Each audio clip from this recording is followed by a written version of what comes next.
Hi everybody, it's David Herrera here from the Tips team, and I'm here to tell you all about all of the new features that have been added to Gemini in the last several months.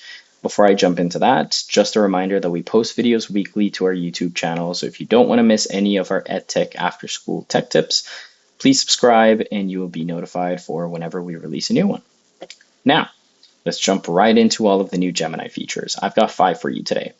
Number 1, you have a variety of different models that you can choose from in order to get a response in Gemini now. I will speak about deep research a little bit later, but we have 2.0 Flash, 2.5 Flash, and 2.5 Pro. 2.0 is the version that we've been using this whole time. It is a newer version that is available to all free users of Gemini. It is a great tool for being able to ask any sorts of questions to generate text. But 2.5 is the newest version of Gemini, and it is still experimental. So that means it does take a little bit longer, but it will use some more advanced reasoning models and might be able to provide you with some more complex text or be able to accomplish some more complex tasks. 2.5 Pro and 2.5 Flash are available in a limited capacity for the free version of Gemini. So that means that you have a few uses of it per day. Google says a few. We have found it to be around 5 uses per day for 2.5. If you're using 2.0, you can keep using it as much as you want. So if you ever want to change it, once again, it's on the top left, right where it says Gemini, you can select the different model. Now, the other feature that has been added to Gemini is Canvas. And Canvas allows me to be able to get a rich text editor. So we're going to use one of the suggestions that we have here, write an essay. And when I click on Canvas, we're going to see that on the right side of my screen, I get something that looks very similar to Google Docs. I'm just going to refresh really quickly. Sometimes Gemini gets stuck like that.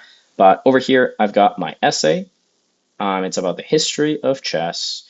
And this looks very similar to Google Docs. So I can actually go in here and edit things. Hello. I can click on export to docs and it's going to automatically send it to Google Docs. And I can then use that, share it through Google Classroom, put it in my Google Drive, whatever I want to do.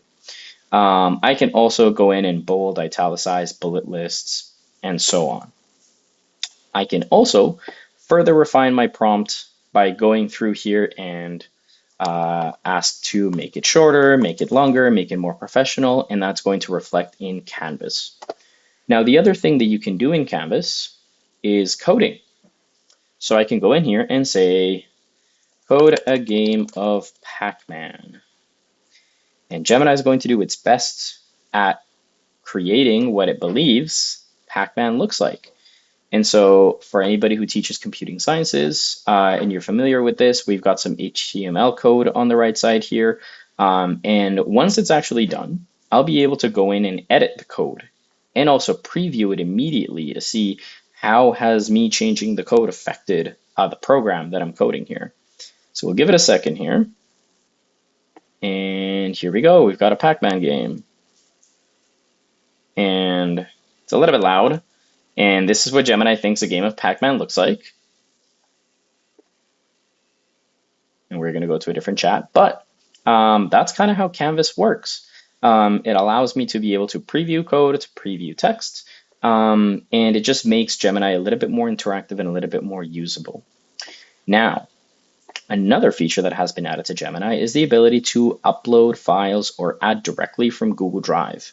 I used to only be able to add pictures in the free version of Gemini. I can now upload any file to Gemini. So for example, I might want to upload a PDF that I want to synthesize or maybe get some information from. I can upload any kind of text or spreadsheet or slideshow.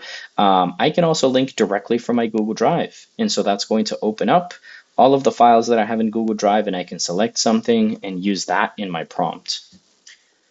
Last thing is going to be deep research. In deep research, I can either click on it at the bottom here, or I can select on the top left, deep research.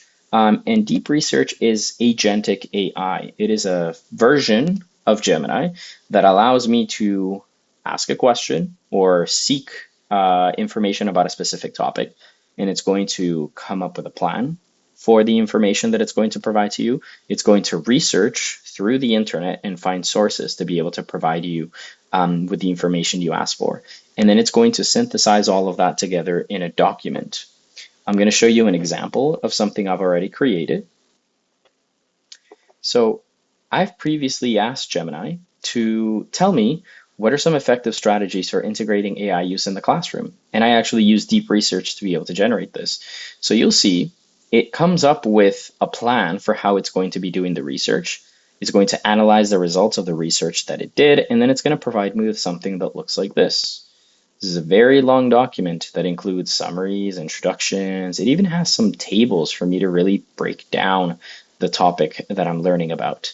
And if I wanted to, I can also click right here to generate an audio overview, which is kind of a podcast that will talk about and explain the document that has just been created.